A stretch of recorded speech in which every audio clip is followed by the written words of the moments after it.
Okay, hi everybody. This is Professor Hosmer. We're going to get started on week 8 of Violent Python, and just want to double check you can see my screen and hear me okay. And if so, we will get started. If somebody could send me a chat just to make sure I'm not talking to myself. Thanks. All good.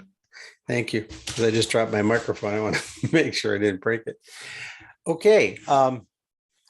This week, we're going to talk a little bit about pen testing and then get into I think a fairly straightforward exercise that you're going to do this week, but I'll walk through that near the end. So we're going to talk tonight about ethical hacking and penetration testing. So one of the questions, and this is a term that's used a lot, what is penetration testing? What does it actually mean? And there's a lot of different definitions of this, and I have quite a bit of experience in actually doing this. So I'll try to share some of those experiences as well. So pen testing is kind of the art of performing, if you would call it, a deliberate attack on a network, server, workstation, application, device, whatever, and trying to define and uncover vulnerabilities within that environment. So the goal, again, is to uncover vulnerabilities or weaknesses that could be exploited by the attackers. So it's basically trying to test the potential vulnerabilities. And it can be done on a server, a network, a workstation, IoT device. We can run penetration testings and vulnerability assessments on all of those devices. So the ultimate goal is to defend against internal and external threats so that we can better understand our security posture and understand where we stand. So again, the important perspective is to examine potential weaknesses from the point of view of a hacker. And remember, it's really important. We tend to think about hackers as people that live in some other country.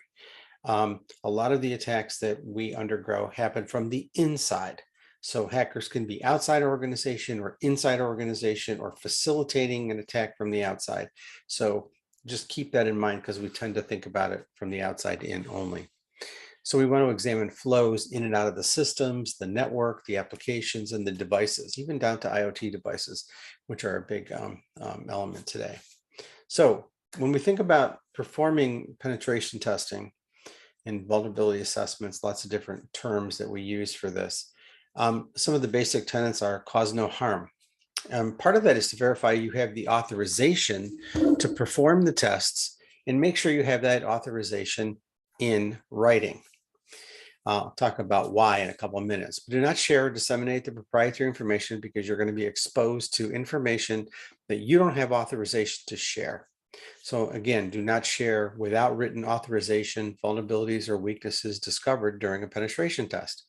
This also goes to if you were doing a penetration test on some new device, let's say, and let's say it was a Samsung phone or it was some sort of IoT device, and you found a vulnerability in that device. Don't share that information. Make sure that you contact the vendor first and explain what you've done before you share that publicly. That will get you out of all kinds of trouble in order not to do that. So don't misuse the information. Don't misuse the access privilege, because in order to be able to do this kind of penetration testing, you're going to have elevated privilege in order to be able to do that. So take care in performing any of these tests to ensure that your actions will not disrupt or cause damage.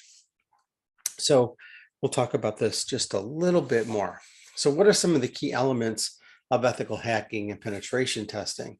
There are tools, there are people that are involved, there are process that we go through, and overall there's a strategy of how we actually are going to approach this, how do we advance the knowledge and skills in order to do this in the process. And all of these phases are really important to consider. So before I jump into the new model of cyber defense, let me give you a little bit of background and why it's so important to get written authorization. We were working a few years ago with a company that had a lot of their servers mounted at rack space. And it's just kind of a, an environment where folks will, rack mount their servers in this facility outside their organization in order to save money so they can monitor that. we went in and had to do a penetration test of this system, fairly large, and we went to them to get a signed authorization to perform the penetration test. And in order to do that, we need authorization and we need specific IP addresses that we are going to pen test. They gave this to us in writing, and we performed the test. And when we performed the test, one of the things that happened, there's multiple companies that had systems that were mounted in rack space. And several of the IP addresses that we were given, the ranges were wrong. And we ended up doing pen tests on other people's equipment. Obviously, that caused a significant issue. And everybody was pointing fingers at us that we had done something wrong. We had, trespassed, if you will, on these other systems. But I had in writing from the IT folks that were, giving us this information in writing what we were supposed to scan. And that's where we scanned, and we were able to prove that those IP addresses were wrong and they were associated with the other company. The second thing that happened is the insiders, instead of actually, owning up to the issue, they basically tried to cover it up and basically said, no, that wasn't what we told you, and so on and so forth. Again, we had it in writing. And so because they tried to cover it up, instead of just owning up and basically trying to solve the problem, they ended up losing their jobs over it. Not because they gave us the wrong IP addresses, but because they tried to cover up their actions. So think about this from an ethical point of view. You have to be honest about what you're doing. You have to be careful. You have to basically get things in writing. You have to double check things before you actually go ahead and do them. So just kind of something that you might not hear when people are talking about doing this. They tend to be talking about tools and technologies and approaches, and they don't talk about the elements of getting authorization and having credentials, having the appropriate use in order to be able to perform those operations. So let's talk about this new model of cyber defense. That really plays into this whole concept of penetration testing. So active cyber defense is a relatively new concept that was developed by DARPA, the Defense Advanced Research Project Agency, and the U.S. Air Force Research Lab, that is being adapted to critical infrastructures and traditional public and private businesses today. You've probably heard about zero trust. Zero trust is a follow-on to what we were studying and working on in active cyber defense, but still active today. The core concept behind active cyber defense is really simple. It's the anticipation of an attack against cyber assets and proactively preparing to respond. So we're expecting and anticipating an attack, and even going farther, we're anticipating a breach. And because we take that particular approach and thought process, we approach the whole issue differently than maybe we did in the past, where we're going to basically defend anything. Nobody's going to get in. We're not going to have an incident. We're not going to have a breach. We're not going to have any of those things. So we're going to stop them all. The difference with active cyber defense was, wait a minute, we are going to get breached. We are going to have an incident. What are we going to do, and how are we going to better prepare for that environment? One of the key elements of the active cyber defense paradigm is the ability to have an accurate map of your environment. And basically we call this an asset map. And traditionally asset maps were, oh yeah, I've got this IP address and it's an email server. Oh, I got this IP address and it's a DNS server. We want much more detailed information about those assets. Not only do we want to know what they are, we want to understand what protocols they operate. We want to understand exactly what they do and their behaviors on every day of the week, every hour of the day, so we can understand their behaviors, not only that they exist, so we can understand what they are. So we want to be able to detect aberrant behavior, again, known signatures, heuristics, unusual changes in that activity. And we can't do that unless we have detailed information of how that asset behaves, not only that it exists, but that it actually behaves in a normal fashion. That'll give us the best ability to do that. So again, NIST has some very significant statements that they made. The National Institute of Science and Technology basically defined assets in this way, and indicating the mapping of systems within the span of control are critical to achieving your mission, whether it's business or otherwise. So the importance of the resulting asset maps to the concept of active cyber defense posture is critical. So we want to be able to test and validate and identify. And this is ongoing. This is not one time. This is something that we have to do on an ongoing basis. The second stage in active cyber defense is incident response. So if we assume that we're going to get breached, assume that we're going to have an incident, we're going to have to be able to respond to the incident. We can't respond to that incident unless we have a plan, right? Number one. And number two, we can't respond to that incident if we don't have information. So there's several stages. There's preparation, detection and analysis, containment, eradication, recovery, and post-response. When you look at those different phases, you may look at those and think, well, these are pretty technical, and they are. But everybody is involved in this, right from the person that is the IT person that's on the ground all the way to the CEO and the counsel, the legal counsel of the organization, the internal counsel, the external counsel of the organization. Because several of these steps require specific decisions to be made that are not only technical decisions, but they're also decisions that affect the business or the organization or the mission. So keep that in mind. This is not only a technical issue, right? So from a preparation point of view, we're looking at things like understanding, all of the assets and their behaviors. What are we detecting? What kind of information do we have? And what does it mean? How are we going to contain this? If I don't understand what my assets are and I don't understand how they behave, and I have an incident, how am I going to contain the incident? Let's say it was ransomware. How do I contain it? How do I recover or eradicate from it? And what do I do in post-response? Who do I have to notify? Who do I have to tell? Do I have to make this public? Am I a publicly traded company? Am I violating some regulation in order to do that? So we have to consider all of those factors. One of the fun areas of active cyber defense, one that we actually cover and are working on in CYBV 475 that I'm teaching right now, which is cyber deception, is to actually use this information that we have in order to be able to identify the threat, but also manipulate the adversary. So in this phase, we want to be able to examine the attack methods that are underway, maybe identify the objectives, and maybe even game the adversary. Because we want to identify key characteristics. We want to be able to create, in many cases, attribution. Where is this coming from? Who is in fact the attacker? Also, how sophisticated are they? And again, from an attribution point of view, determine the locations of the attackers. Again, remember, they could be inside or outside. The next stage is threat intelligence. When you walk into almost any SOC today, you're going to see these really cool eye candy things all over the place that basically showing what is the current threat intelligence that we have about what threats are coming. And that's great information. And it looks pretty and where they're coming. What is the latest threats? What are the latest certs? What are the, latest CVEs that are out there that are basically being notified of? The question is, and the critical questions that we have to ask here, does the threat that we're currently working on impact our environment?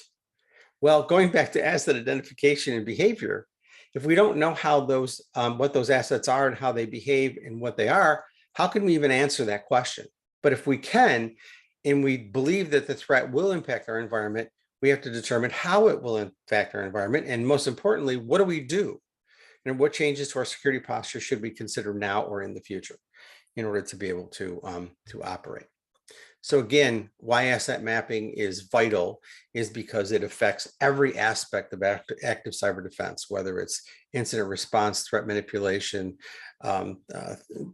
basically threat consumption. All of those phases require us to have a really good understanding of the map. So when we look at cyber defense from a spectrum point of view, we have vulnerability scanning, we have penetration testing, we have red teams, we have cyber hunting, we have multiple areas that we have to be concerned about when we're actually going through this, this process. Mostly when we're talking about penetration testing, we're talking about vulnerability scanning and pen testing in those phases. We're not talking about red teaming and cyber hunting at this particular point. We're only concerned about those two phases. So one of the questions you might have is, how do hacks occur, right, at this particular level? And maybe some of you already taken some classes on this and have some good understanding. So basically, we kind of represent this as the kill chain. And typically there are 7 actions that are associated with a kill chain: reconnaissance, weaponization, delivery, exploitation, installation, command and control, and then taking some action. So there's multiple stages that we have to go through. And what we're trying to do is make sure that we can identify things as early in the cycle as we can so that we can eliminate the threat. So obviously reconnaissance is important. If we can identify folks that are reconning our environment, we can potentially take steps to either manipulate them or we can take steps to change our security posture in order to defend against those. So when we look at recon, it's analogous to driving by potential targets in the physical world. Obviously IP scanning, port scanning, those kinds of activities that are being done are part of recon. It's typically performed today by botnets and other automated methods, but it's important for, if you're going to attack a system, to understand what is available, what that system, how is in fact configured. So when we're looking at weaponization, based on that recon and the assessment of the vulnerabilities through those tests, the weaponization requires us to select an exploit. In other words, does an exploit exist for any vulnerabilities that we've identified within that environment? And in some cases, configuration or modification of known exploits is required, but in some cases, we can use off-the-shelf exploits in order to be able to attack that particular environment.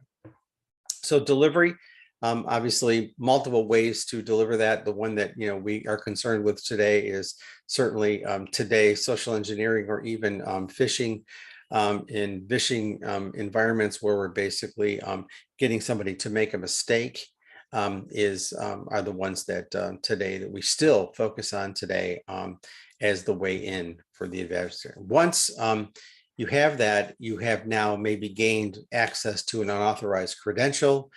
You've cracked weak passwords. You've attached malware to an email. You've targeted vulnerable operating systems and services, and now you've actually exploited the target. Then you're going to install a payload on a disk or a server, in some case just running in memory today. So there's memory-based malware that only runs in memory, is not installed, so much more difficult to identify and scan for. And more sophisticated installations will involve the modification of the system itself in order to allow the payload to relaunch when the system is rebooted, or even restored, or even recover from a backup. So today, when you look at ransomware attacks, not only are they attacking the system, but they're also attacking the backups, so that when you restore from the backups, you still have the ransomware. So there's all kinds of activities going on there that you have to be concerned with. Finally, command and control. The infected systems typically, contact a command and control server to register or receive commands and basically leak information through some covert communication channel in order to be able to leak that information out. Sometimes that's really fast. Sometimes it's really low and slow in order to be able to do that. And then finally, information leaked through the covert channel allows them to steal information, encrypt a system for ransomware, destroy or disrupt operations, to face the organization. In addition, other vulnerable systems may be infected through local connections or remote connections to partners that are out there. So just some things to just keep in mind. So again, vulnerability scanning, pen testing, red teams are several steps that we take in order to be able to better defend ourselves, especially in the world of active cyber defense or zero trust. So here's a simple example that I was involved in a number of years ago, just kind of a good one because it's well documented. It was something called Operation Shady Rat, and it was an environment that was detected originally by McAfee and George Kurtz and stuff that now own a much larger company that you may have heard of, actually uncovered this particular issue. And it was one of the first advanced persistent threats that were out there. And that's one of the reasons it's an interesting one to study. So basically, as we talked about in this particular case, the recon of the targets occurred and an email was sent to potential victims. So the way this actually worked was a bunch of the victims went to several conferences, and the email addresses of these victims were leaked based on their attendance of a particular conference. And they had the entire spreadsheet of the conference attendees and a bunch of information. So they sent the victims an email with a spreadsheet of contacts that was legitimate. These were the people that were at the conference that you might want to communicate with and collaborate with out there. The problem was that the email had a Trojan in it that launched onto the local machine when they opened the spreadsheet. Pretty typical attack. Where it got interesting was that Trojan then communicated out to a command and control site to retrieve information and instructions on what to do. The interesting part of that was the information that came back to the Trojan was a set of images that contained hidden content using steganography. So it looked, benign. It looked like, just web traffic that had images in it that were coming back to, in fact, this Trojan.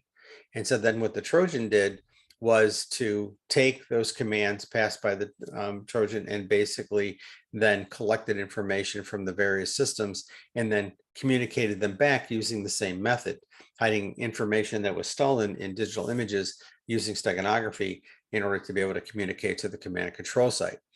And then this continued because the command and control sites kept changing where they were. So part of what was being communicated down to the Trojan was the new command and control site, because typically when you have a command and control kind of situation, they last a long time.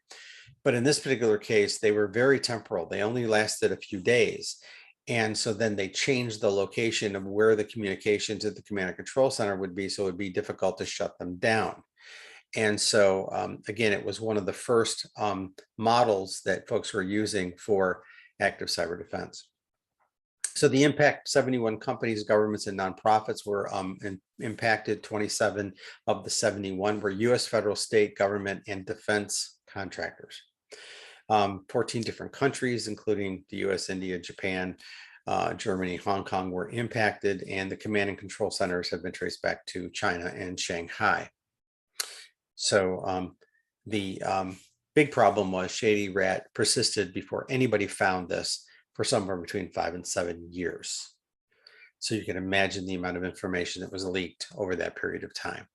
And so going back to the initial premise here of performing pen testing and asset monitoring and behavior monitoring activities, a lot of that existed after this attack was discovered in order to be able to do a better job of being able to protect our system. So let's talk a little bit about the profile of a pen tester. Pen tester profiles, ethical hackers. The basic work here is to help and defend systems in their network. They typically run fairly standard, well-known tests to provide a level of confidence that a system is secure. So that's kind of what ethical hackers do in the scope of pen testers. The pen tester, on the other hand, is much more sophisticated in knowledge and process and skills learned through practice. They use more advanced tools to help discover more sophisticated vulnerabilities within the systems than maybe the ethical hacker was doing. The biggest distinction between a pen tester and ethical hacker, however, is the ability for the pen tester to not only identify the weakness or the vulnerability, but also demonstrate a specific exploit of the discovered vulnerabilities. In other words, we have a vulnerability, but in many cases, there are vulnerabilities out there that have never been exploited. Excuse me. However, in this particular case, the pen tester's job is not only to demonstrate a vulnerability, but to demonstrate that that vulnerability could be exploited and what the impacts of that particular vulnerability in that exploit could cause. Really an important element that is a distinction of what sophisticated pen testers can in fact do. So the tools of the trade, obviously, there are many tools and technologies that exist for use by legitimate users to automate pen testing for network, workstation servers, discrete devices, IoT devices, and even applications that are out there. Python is used, and we develop technologies all the time for in Python that basically help us discover these vulnerabilities and to be able to test environments that are there. And also PowerShell and other capabilities are used to do that. There's also frameworks that exist to do this. They bring together a set of tools for vulnerability assessment, for forensics, for pen testing, for exploitation and discovery. And many of those basic tools allow for Python to be integrated into those tools in order to address the current issues. So typically there are general purpose frameworks that are out there, but they can't address the specific issue. And so then they're enhanced by developing Python scripts that can actually address the specific topic of interest that is today, since the threats that we look at are ever changing. Obviously, Kali Linux is one of those environments that have many, many different tools in it that you can use, and many of those are augmented with Python scripts. So with that, one of the first steps in the process is to be able to do packet sniffing to get just a general idea of the activity that is occurring within an environment. And that's what you're going to be actually doing this week as part of your assignment. You're going to be building the simplest Python sniffer you can build, and you're going to be doing that within the VLE, and you're going to be doing that using the examples that are in the book and the starter scripts that I'm providing, the starter script that I'm providing to kind of get you started. You're going to be using some of the basic things that you've already used. So let me actually bring up that starter script. And a portion of this starter script is directly out of the textbook that we have, the Black Hat textbook that you guys are using from. So you'll be able to pull some of this information directly there, but I am providing you with the starter script. And so I want to kind of walk through the starter script. I want to do it on my own machine to kind of show you how this works, but it's really simple. And it doesn't take many pieces of code to go. And then you're going to add some additional code here to make this a bit more interesting. So let me actually set a breakpoint here, and I'll step through this so you can kind of see how this this operates. So we're using the socket library. So one of the things, there are many other tools out there you can use, but you notice that in this case, I'm using all standard Python libraries in order to do this. And they do the same thing in the textbook, Black Hat Python. They also, in the next chapter, go into using Scapy and some other more advanced libraries. But we don't need them to do some of the basic work that we want to be able to do in developing a sniffer. And that's the point. So as you go through the book and actually look at this, several folks will come back and say, well, I could do this with Scapy. Yeah, sure you could, but I don't want you to do that. I want us to basically be working with the tools here. And I've kind of set this up and teed this up for you so you don't have to do any additional work. So again, we're just using standard libraries, and there's a few things that we have to be able to do. We have to get a socket protocol, and we're going to basically develop a sniffer. And so this is how you develop a sniffer on a Windows-based machine. It's a little bit different on Linux, but it's pretty much the same. We're going to basically define a socket that allows us to collect raw information from the socket. We're going to bind that to our host and collect any information going in and out of our particular host. So for this assignment, we're going to be working on our particular host. We're going to set some options for the sniffer, and we're going to basically want to receive all the packets that come in and out of our in and out of our environment. So the way I've set this up and teed this up for you, I'm creating an empty capture dictionary for you. And so there's nothing in it, and that's what you're going to have to figure out. So what we're going to do is you're going to basically capture 10,000 packets. And so when you capture each packet, I've provided the code. It's actually right out of the book, and it's going to basically extract the packet. It's going to extract the packet header that you have here and basically get the IP packet information. So there's an object here that we've created called class IP. And when you pass the class IP, when you pass it in the buffer, it's going to basically pull out specific information. So it's using the struct module and unpack to actually unpack the header, because remember, the data that's coming in from the packets is binary data that's packed. So what unpack does is unpack that so we can get the specific information out of the packet, like the link, the ID, the TTL, the protocol, the source and destination, IP addresses, and that kind of thing. So that's what the class IP does for us, and basically provides that information for us and saves it as instance attributes that are associated with this particular IP packet. So once I execute that statement, I now have an IP object that I can actually utilize. So in this case, I'm going to get a couple basic things from the IP object that we just processed. So that's all of these self variables that are here. One of them is called protocol number. One of them is called the protocol map. And so what we're going to actually do is we're going to use the protocol map in order to get the name of the protocol. So basically this particular packet that we just happened to be a UDP packet. And it has that object that we've created here also has the source and destination IP addresses, the three pieces of information that you need for this assignment. So we're going to print out the source IP, we're going to print out the destination IP, and we're going to print out the protocol name. And then we're going to do that for 10,000 packets. So what do you have to do? So what I want you to do is, remember, I created that empty dictionary for you. And what you're going to do is you're going to populate that dictionary with unique packets that you have observed. So what makes up a unique packet? A unique packet would be a packet that has the same source IP, destination IP, and protocol. So what we want to know is how many, we want to capture those, but we want to also keep track of the number of times that during this session we see that particular unique combination: source, destination, and protocol.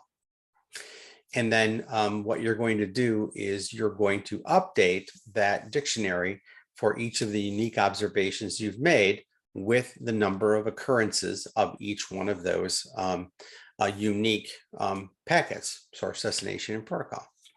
And if you step back from this, this is something that we do all the time, because we want to understand what the connections look like and how often they occur on any day of week, right? So we want to be able to do that. So all you have to do is fill in this section. And when you're done, you're going to basically populate a pretty table that's going to contain the number of times you saw that particular source and destination IP and protocol, and what that source, destination, and protocol was. So you'll end up having a pretty table that will collect that information. And then the script will print that out for you. It won't work right now, so don't try to run this script because the table is going to be empty, right? Because we're not going to have anything in it, but you have to populate it. I think what I did was I put in the in D2L, hang on, an example for this. I don't think I've enabled the week 8 yet, but I can show it to you. I'll enable it in a minute. So your output's going to look something like this. The table is going to look like this, but the content of the table is going to be different. So these are the connections that we saw that were unique. They had a unique source, destination, and protocol. Okay, and how many times did each one of them occur in reverse order? So we can get a real flavor for what activity is happening within the environment that's connected to our computer. Okay, from that perspective. And you're going to run this within the VLE, right? So you're going to basically use this script within the virtual learning environment. Now, in order to be able to generate some interesting traffic, once you get your script working and identifying this information, what you're going to be able to do is bring up Google Chrome within the VLE and go to some popular websites, Google and Amazon and wherever you want to go, even the Cyberopolis, websites, you can go to those and then run your script and have some activity happening between between Chrome and those websites, and then you'll be able to generate a chart like this. So it's kind of the first step in actually identifying behavior within the environment, is just to capture the connections that are occurring, what protocols being used, and how often do they occur. So where do we want to actually focus? So again, you'll need to create some network traffic to sniff while you're in the BLE, launch the web browser, and then go to some popular websites. You're going to submit your final script, which is going to be the starter script plus the information you have filled in, and then the resulting pretty table. So pretty easy week. You just have that one section of code that you have to operate in. And what I would suggest is that when you do that, once you get your script running and you're having some luck with it, try different things, going to some of the Cyberopolis websites, go to some of the standard websites out there, as you're running your script, you can do it for a longer period of time. Right now I have the script set up to, capture 10,000 packets. If you want to capture 100,000 packets, just change the loop, and, go through that process and actually kind of observe what you're able to do. So you're basically creating a simple sniffer. We can go a lot farther than this. We can do ports and countries and all kinds of other things. But step one is to basically be able to collect source and destination IP addresses and the protocol that was operating there, and capture the unique ones of those and actually tally the number of times that you saw them. And again, once you get your script working, you can start to have some fun with it and be sniffing different activity that's going on between your computer and the network, to different websites and that kind of stuff that you're doing. Any questions? I know I had a lot to cover tonight, so I wanted to kind of move through the briefing pretty quickly so I could get to this, because this is your assignment. Most of the questions this week on the quiz are going to be from the briefing that I gave, and then some that are related to what we're doing with packet sniffing that came out of chapter 3 in the Black Hat Python book. Any questions based on that? Any questions that you might have that is that clear? Anything you want me to go back over from the briefing, or anything within the script that is that you want a deeper explanation on?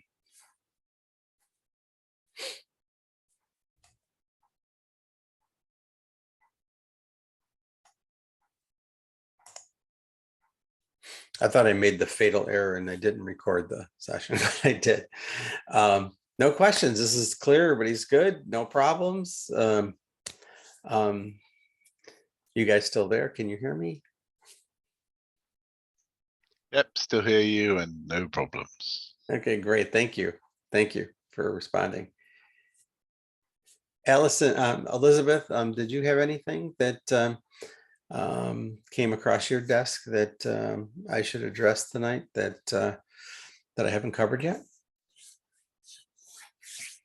I think you covered everything. The only thing I remember from this one is that the headers are different for different protocols. So I think that's one thing students should keep in mind when completing the assignment.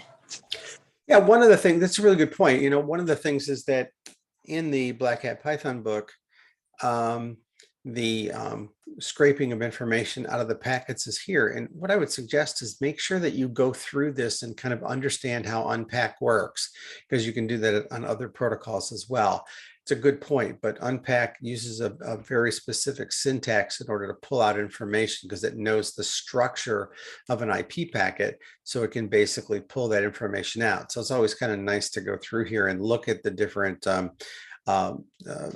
pieces of information that are being collected from the IP header that's being provided to the class here, in order to be able to extract that information. So there's a pretty good description of that in the book, but unpack is really powerful when you're trying to unpack information that's in a packed binary form, that I want to pull out different elements of that particular. It really works well in things like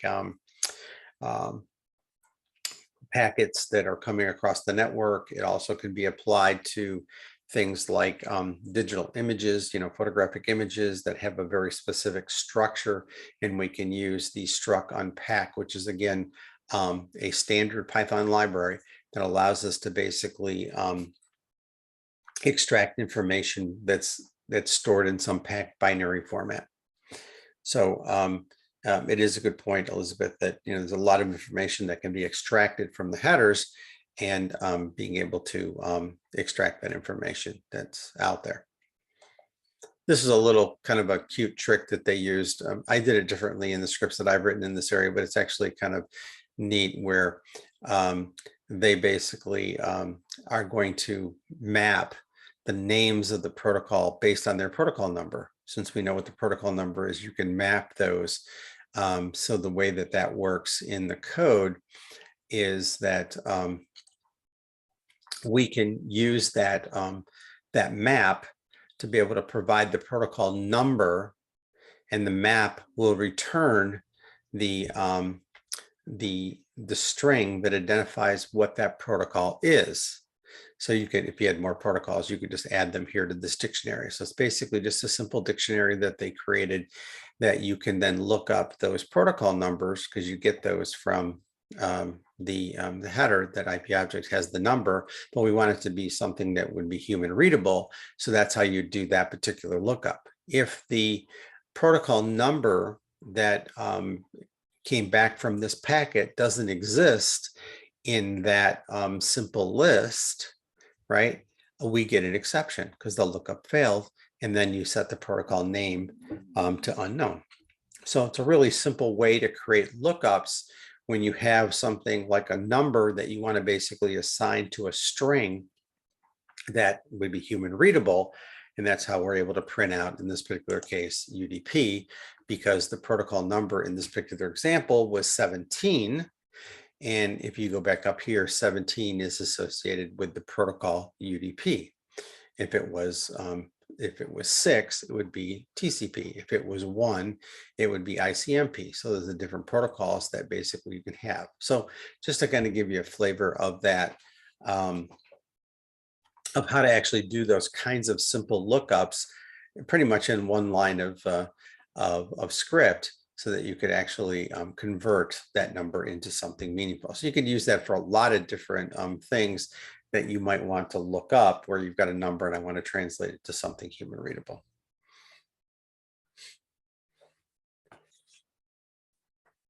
Okay, any final questions? Any confusion on what you have to do this week, or any confusion on any of the stuff that I covered regarding active cyber defense, or on pen testing and vulnerability assessments, and some of those areas? And again, we cover a couple of those really interesting ones, like the threat manipulation and cyber deception in 475. So if you're interested in that kind of stuff, that's coming next in the sequence. Okay, if there's nothing else, I'm going to let you guys go. I'm going to give you a few minutes of your life back. Hopefully have a good rest of the week. And we will be having a office hour on Monday. So if you have any issues, make sure you bring those to the office hour on Monday, and we'll go through those. In the meantime, post the discussion if you have questions there, or send us an email, and we'll do what we can to make sure we answer those. All right, everybody, have a good night. Take care. Thanks, you too. Thank you. You're welcome, Allison.